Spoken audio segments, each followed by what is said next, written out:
Assalamualaikum warahmatullahi wabarakatuh. Manusia hidup dengan keyakinan yang berbeda-beda.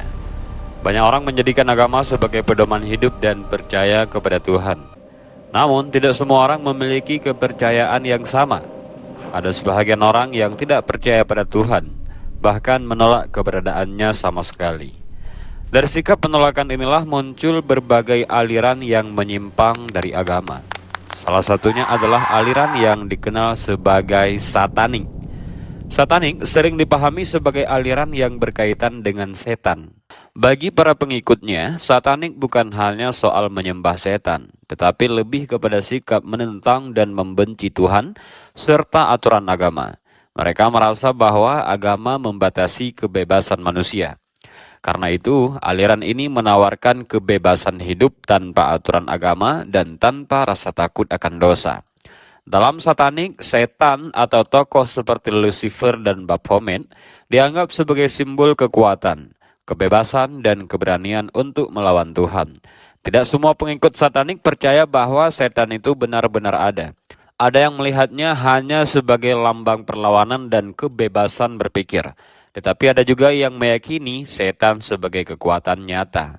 Aliran Satanik memiliki banyak simbol yang digunakan sebagai tanda identitas. Salah satu yang paling dikenal adalah Baphomet, yang digambarkan dengan kepala kambing dan tubuh manusia. Sosok ini dianggap melambangkan kebebasan, pengetahuan, dan penolakan terhadap ajaran agama. Jadi selain itu ada simbol bintang terbalik, salib terbalik, dan gambar kepala kambing yang sering muncul dalam atribut pengikut Satanik, seperti pakaian, tato, atau aksesoris. Selain simbol, Satanik juga dikenal dengan ritual-ritual tertentu. Ritual ini biasanya dilakukan pada malam hari dan dipimpin oleh seseorang yang dianggap sebagai pemimpin kelompok. Dalam ritual tersebut, para pengikut berkumpul di sekitar simbol tertentu, membaca doa dan mempersembahkan sesuatu sebagai bentuk kesetiaan mereka. Dalam beberapa kelompok, persembahan tersebut itu bisa jadi berupa darah hewan. Ritual ini dipercaya dapat memperkuat ikatan antara anggota dan menunjukkan penolakan mereka terhadap Tuhan. Musik juga memiliki peran penting dalam penyebaran Satanik, terutama melalui genre musik black metal. Musik ini dikenal dengan lirik yang berisi kemarahan, protes, dan penolakan terhadap Tuhan. Bagi sebahagian orang, keterlibatan dalam komunitas musik ini menjadi awal perkenalan dengan ajaran Satanik. Melalui musik, simbol, dan gaya berpakaian, mereka mengekspresikan identitas dan keyakinan mereka. Banyak orang yang tertarik masuk ke aliran Satanik karena merasa kecewa, hampa, atau kehilangan arah hidup. Janji kebebasan tanpa aturan itu seringkali menjadi daya tarik utama. Para pengikutnya merasa hidup lebih ringan karena tidak lagi merasa terikat oleh aturan agama atau rasa bersalah. Namun di balik klaim kebebasan tersebut, aliran Satanik tetap mengandung praktik dan pandangan yang bertentangan dengan nilai agama dan norma sosial. Oleh karena itu, keberadaannya sering menimbulkan penolakan dan kekhawatiran di masyarakat. Jadi secara keseluruhan, Satanik dapat dipahami sebagai bentuk perlawanan terhadap Tuhan dan agama yang diwujudkan melalui simbol, ritual, musik, dan gaya hidup tertentu. Memahami aliran ini tidak berarti membenarkannya, tetapi membantu melihat bagaimana kekecewaan, pencarian jati diri, dan pengaruh lingkungan dapat mendorong seseorang masuk ke dalam aliran yang menyimpang. Jadi, pembahasan tentang Satanik ini bukanlah pembahasan yang ringan. Topik ini menyentuh persoalan paling mendasar dalam kehidupan manusia, yaitu soal keyakinan, tujuan hidup, dan hubungan manusia dengan Tuhannya. Karena itu, pembahasan ini tak dimaksudkan untuk menimbulkan sensasi, rasa takut, atau kebencian, melainkan untuk membuka pemahaman secara jernih dan bertanggung jawab.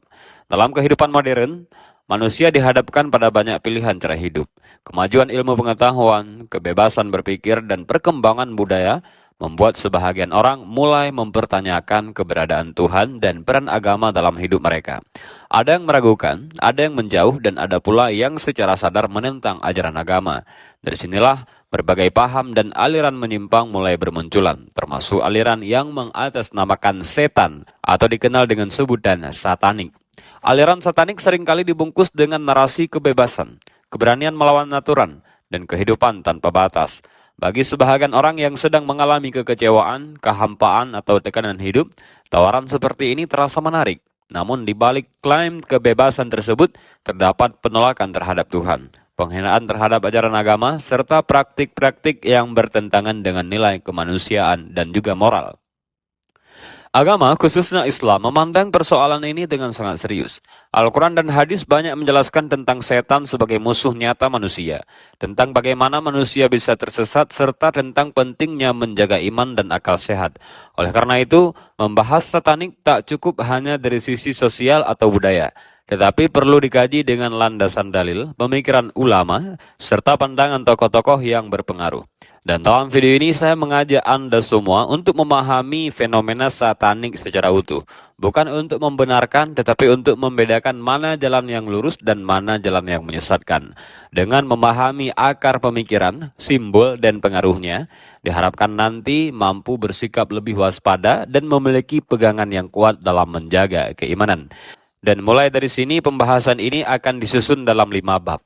Jadi setiap bab nanti kita akan mengulas satu aspek penting, mulai dari hakikat keimanan, peran setan dalam menyesatkan manusia, simbol dan ritual yang digunakan, kemudian pengaruh budaya dan tokoh dunia, hingga dampak serta cara melindungi diri dari penyimpangan akidah. Jadi seluruh pembahasan yang akan kita bahas ini merujuk pada ayat-ayat Al-Quran, hadis Nabi dan pendapat para ulama, juga ada pandangan dari tokoh-tokoh yang relevan. Jadi bab 1, hakikat kepercayaan dan penyimpangan dari tauhid. Manusia sejak awal diciptakan dengan fitrah untuk mengenal dan menyembah Tuhan. Dalam Islam, keyakinan kepada Allah bukan sekedar tradisi, tetapi kebutuhan dasar manusia agar hidupnya memiliki arah dan tujuan. Ketika keimanan ini dijaga, manusia memiliki pedoman dalam berpikir, bersikap, dan juga bertindak. Namun ketika keimanan tersebut ditinggalkan, manusia mudah kehilangan arah dan terseret pada jalan yang menyimpang. Al-Quran menjelaskan bahwa tujuan utama penciptaan manusia adalah untuk beribadah kepada Allah. Allah berfirman bahwa manusia dan jin itu diciptakan bukan tanpa maksud, melainkan untuk mengenal dan menyembahnya. Ibadah dalam pengertian ini tak hanya sebatas ritual, tetapi mencakup seluruh bentuk ketaatan dan pengakuan bahwa hanya Allah satu-satunya Tuhan yang berhak disembah.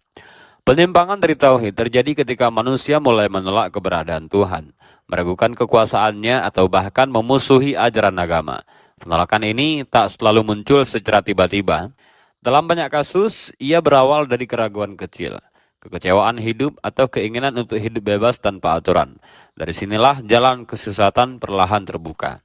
Al-Quran dengan tegas memperingatkan manusia agar tak mengikuti jalan setan. Setan digambarkan sebagai musuh yang nyata, yang tujuannya hanya satu, yaitu menjauhkan manusia dari Tuhan. Allah menyebutkan bahwa setan akan mengajak manusia kepada kesesatan secara bertahap, dengan cara yang halus dan menipu. Ia tak datang membawa kejahatan secara terang-terangan, melainkan membungkusnya dengan kata-kata kebebasan, kesenangan, dan keberanian melawan aturan. Dalam konteks inilah aliran seperti satanik dapat dipahami. Satanik bukan sekedar fenomena budaya atau gaya hidup, tetapi merupakan bentuk penolakan terhadap tauhid.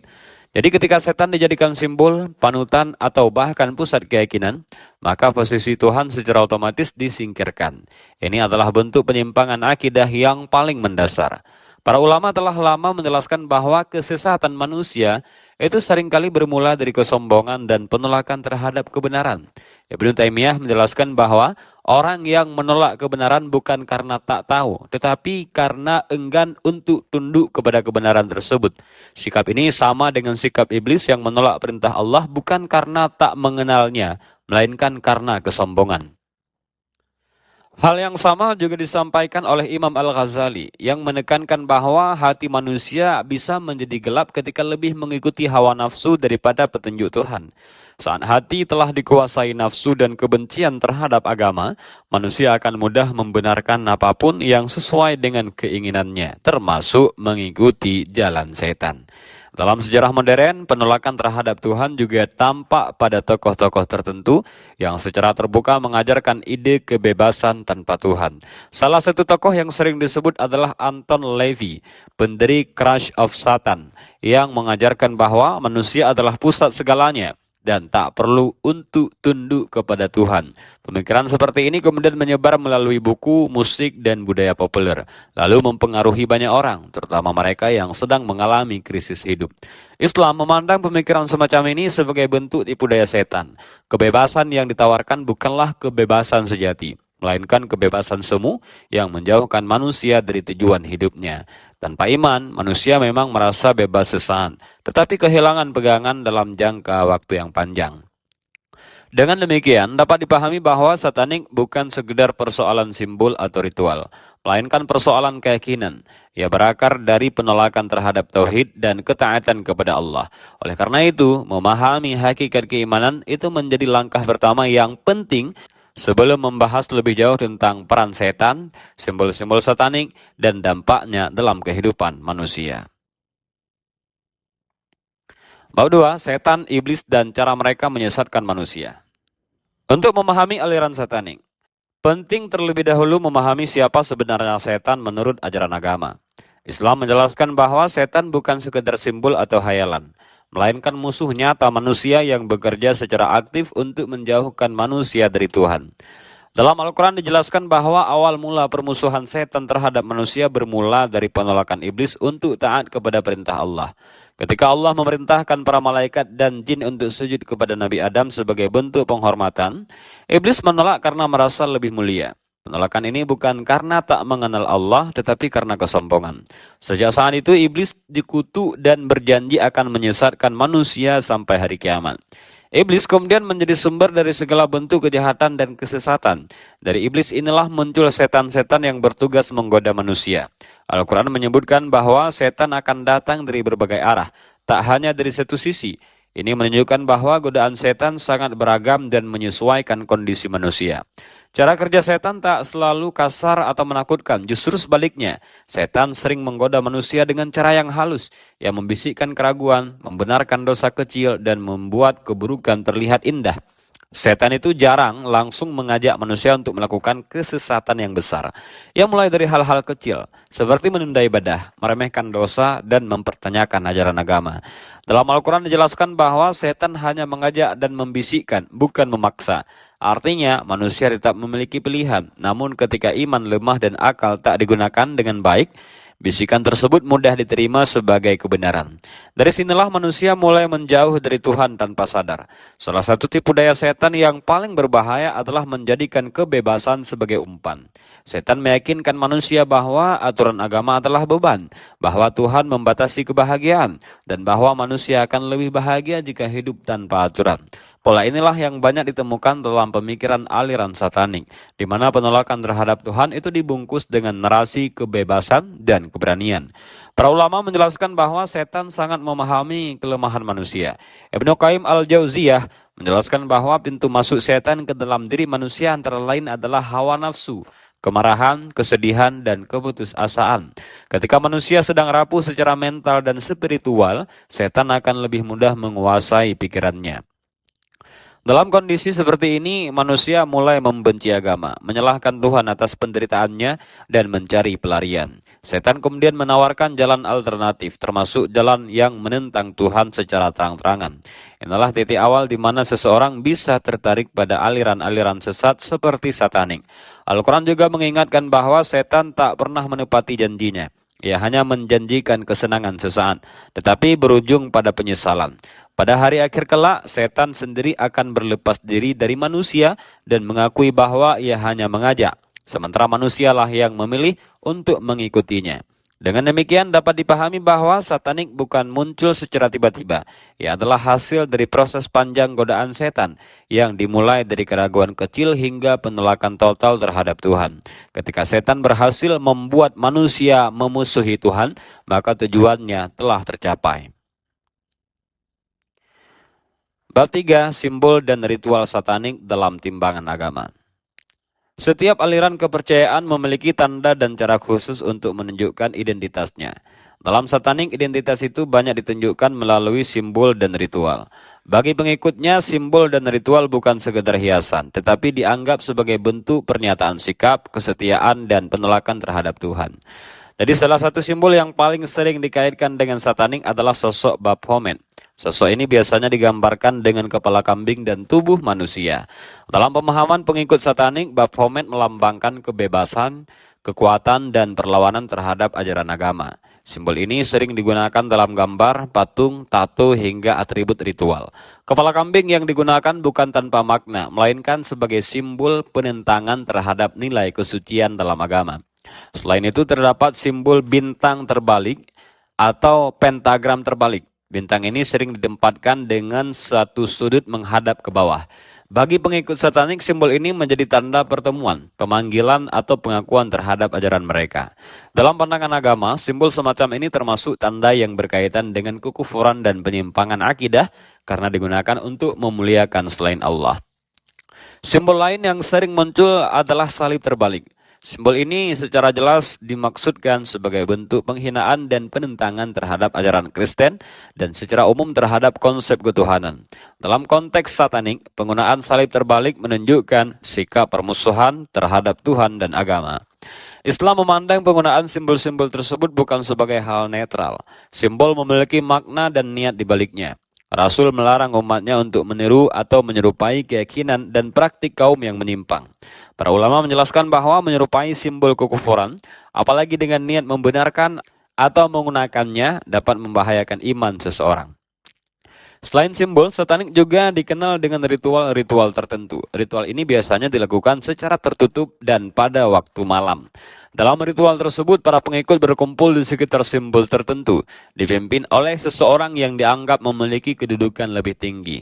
Ritual sering diisi dengan bacaan tertentu, persembahan, dan tindakan simbolik yang menunjukkan pelepasan diri dari Tuhan. Salah satu praktik yang sering disebut dalam ritual satanik adalah penggunaan darah hewan. Darah dianggap sebagai simbol kehidupan dan persembahan tertinggi. Dalam pandangan agama, praktik seperti ini sangat dilarang. Islam dengan tegas melarang penyembelihan atau persembahan yang tidak ditunjukkan atas nama Allah. Bahkan dalam ibadah korban sekalipun, niat dan tata caranya diatur secara jelas untuk menjaga kesucian tauhid. Ritual-ritual satanik seringkali dibungkus dengan alasan kebebasan berekspresi dan pencarian jati diri. Namun jika dilihat lebih dalam, ritual tersebut justru mengikat pengikutnya pada keyakinan yang menyimpang dan memperkuat penolakan terhadap Tuhan. Kebebasan yang dijanjikan berubah menjadi keterikatan pada simbol dan praktik tertentu. Para ulama menjelaskan bahwa salah satu tujuan setan adalah merusak tauhid manusia melalui simbol dan kebiasaan. Ketika seseorang mulai terbiasa dengan simbol kesesatan, hatinya perlahan menjadi tumpul terhadap kebenaran. Hal yang awalnya dianggap hanya simbol atau seni, lama-kelamaan berubah menjadi keyakinan dan pembenaran. Dan dengan demikian, simbol dan ritual dalam satanik tak dapat dipandang sebagai hal sepele. Ia merupakan bahagian dari sistem kepercayaan yang bertentangan dengan ajaran agama. Islam menekankan pentingnya menjaga iman, tak hanya dalam keyakinan, tetapi juga dalam perbuatan, simbol, dan kebiasaan sehari-hari. Bab 4, satanik dalam budaya pop, musik, dan tokoh dunia. Di zaman modern, penyamaran suatu paham tak selalu dilakukan lewat ceramah atau ajaran terbuka. Banyak ide justru masuk secara perlahan melalui budaya populer, seperti musik, film, media sosial, dan figur publik. Hal ini juga terjadi pada gagasan satanik. Tanpa disadari, simbol dan pesan yang berkaitan dengan setan mulai dianggap biasa karena sering muncul dalam hiburan. Salah satu jalur yang paling sering dikaitkan dengan satanik adalah dunia musik, khususnya aliran black metal. Musik ini dikenal dengan lirik yang keras, gelap, dan penuh protes. Sebahagian musisi dalam aliran ini secara terbuka menggunakan simbol setan, lirik penolakan terhadap Tuhan, serta penampilan yang sengaja dibuat menyeramkan.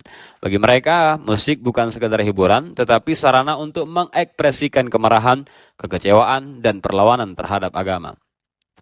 Bagi pendengar yang tak memiliki dasar keimanan yang kuat, pesan-pesan tersebut dapat memberi pengaruh yang besar. Awalnya hanya menikmati musik, lalu terbiasa dengan simbol, kemudian mulai menerima gagasan di baliknya. Inilah yang membuat budaya populer menjadi media yang efektif untuk menormalisasi sesuatu yang sebelumnya dianggap menyimpang. Jadi selain musik, dunia hiburan juga menampilkan simbol-simbol satanik melalui film, konser, dan fashion. Simbol seperti bintang terbalik, kepala kambing, atau ritual panggung itu sering dibungkus sebagai seni dan kreativitas. Karena dibawakan oleh tokoh terkenal, simbol-simbol tersebut perlahan kehilangan kesan berbahaya di mata penggemarnya. Beberapa tokoh dunia sering dikaitkan dengan isu satanik, baik karena pernyataan mereka sendiri maupun simbol yang mereka gunakan. Jadi salah satunya adalah Anton LaVey, pendiri Church of Satan. Ia secara terbuka menolak Tuhan dan mengajarkan bahwa manusia adalah pusat dari segala nilai. Pemikirannya banyak mempengaruhi budaya barat dan menjadi rujukan bagi kelompok-kelompok satanik modern. Tokoh lain yang sering disebut adalah Aleister Crowley, seorang tokoh okultisme yang dikenal dengan ajaran kebebasan tanpa batas dan penolakan terhadap moral agama. Meski tak semua ajarannya secara langsung disebut satanik, pemikirannya tentang kebebasan mutlak dan ritual gelap memberi pengaruh besar dalam dunia okultisme dan budaya populer. Dalam dunia musik dan hiburan, beberapa musisi juga kerap dikaitkan dengan simbol setan karena penampilan dan pesan yang mereka sampaikan. Salah satu nama yang sering dibicarakan adalah Marilyn Manson. Ia dikenal menggunakan simbol-simbol gelap, salib terbalik, dan lirik yang menentang agama. Bagi sebahagian penggemar, sosok seperti ini menjadi simbol keberanian dan kebebasan, tanpa mempertimbangkan dampak nilai yang dibawa. Islam memandang pengaruh lingkungan dan tontonan sebagai faktor penting dalam menjaga atau merusak iman. Apa yang sering dilihat dan didengar akan membentuk cara berpikir dan sikap seseorang. Karena itu, Al-Quran dan para ulama mengingatkan agar umat berhati-hati dalam memilih hiburan dan panutan. Tokoh-tokoh terkenal memiliki pengaruh besar, terutama bagi anak muda yang sedang mencari jati dirinya. Budaya populer seringkali membuat yang salah terlihat biasa, bahkan menarik. Ketika simbol setan terus ditampilkan tanpa penjelasan, batas antara hiburan dan penyimpangan menjadi kabur. Inilah yang menjadikan satanik tak lagi hadir secara tersembunyi, tetapi masuk perlahan melalui layar, musik, dan juga gaya hidup. Bab 5, dampak satanik dan cara melindungi diri dari penyimpangan. Setiap keyakinan dan cara hidup pasti membawa dampak bagi pelakunya. Aliran satanik yang dibangun di atas penolakan terhadap Tuhan dan ajaran agama tak hanya berdampak pada hubungan manusia dengan Tuhannya, tetapi juga mempengaruhi cara berpikir, perilaku, dan kehidupan sosial seseorang. Salah satu dampak paling utama dari satanik adalah rusaknya keimanan. Ketika seseorang tak lagi mengakui Tuhan sebagai pusat hidup, maka tak ada batas yang benar-benar mengikat dirinya. Baik dan buruk menjadi relatif, tergantung pada keinginan pribadi. Dalam kondisi seperti ini, manusia mudah membenarkan apapun yang memberikan kesenangan, meskipun merugikan diri sendiri dan orang lain. Dampak berikutnya adalah kerusakan moral. Tanpa nilai agama sebagai pengontrol, perilaku penyimpang sering dianggap wajar. Kekerasan, seks bebas, penggunaan darah dalam ritual, dan penghinaan terhadap simbol agama bisa dianggap sebagai bentuk kebebasan berekspresi. Padahal semua itu perlahan merusak hati nurani dan menjauhkan manusia dari nilai kemanusiaan. Secara psikologis, satanik juga tak selalu membawa ketenangan seperti yang dijanjikan. Banyak orang yang awalnya merasa bebas, namun pada akhirnya justru mengalami kekosongan batin yang lebih dalam. Hidup tanpa Tuhan membuat manusia kehilangan tempat bergantung ketika menghadapi masalah. Kebebasan tanpa arah sering berubah menjadi kehampaan. Dalam kehidupan sosial, paham satanik juga menimbulkan benturan dengan nilai masyarakat. Praktik dan simbol yang digunakan bertentangan dengan norma agama dan juga budaya, sehingga memicu penolakan, konflik, dan keterasingan sosial. Seseorang bisa merasa terpisah dari keluarga dan lingkungannya sendiri karena keyakinan yang dianut. Islam memberikan peringatan keras tentang bahaya mengikuti jalan setan. Al-Quran menegaskan bahwa setan adalah musuh yang nyata dan tak pernah menginginkan kebaikan bagi manusia. Karena itu, manusia diperintahkan untuk selalu waspada dan menjaga diri. Bukan hanya dari perbuatan dosa besar, tetapi juga dari langkah-langkah kecil yang mengarah kepada kesesatan. Para ulama menekankan bahwa benteng utama dari penyimpangan akidah adalah ilmu dan iman. Imam Al-Ghazali menjelaskan bahwa hati manusia ibarat wadah. Jika tak diisi dengan kebenaran, maka kebatilan akan dengan mudah masuk. Oleh karena itu, mempelajari agama dan memahami ajaran tauhid menjadi kebutuhan penting, bukan sekedar pelengkap. Selain ilmu, lingkungan juga memegang peran besar. Teman, tontonan, dan panutan sangat mempengaruhi cara berpikir seseorang. Islam menganjurkan umatnya untuk memilih lingkungan yang baik. Karena kebiasaan dan nilai itu akan terbentuk dari apa yang sering dilihat dan didengar. Menjauhi hiburan yang merusak akidah adalah bahagian dari menjaga iman. Peran keluarga juga tak bisa diabaikan. Orang tua memiliki tanggung jawab besar dalam menanamkan nilai keimanan sejak dini. Anak-anak yang dibekali pemahaman agama dan kasih sayang yang cukup, itu akan lebih kuat menghadapi pengaruh yang luar biasa menyesatkan itu. Dan pada akhirnya, jalan keselamatan dalam Islam bukanlah jalan yang mengekang, tetapi jalan yang menjaga manusia dari kerusakan. Aturan agama hadir bukan untuk membatasi kebahagiaan, melainkan untuk melindungi akal, hati, dan kehidupan manusia agar tetap berada pada jalan yang benar.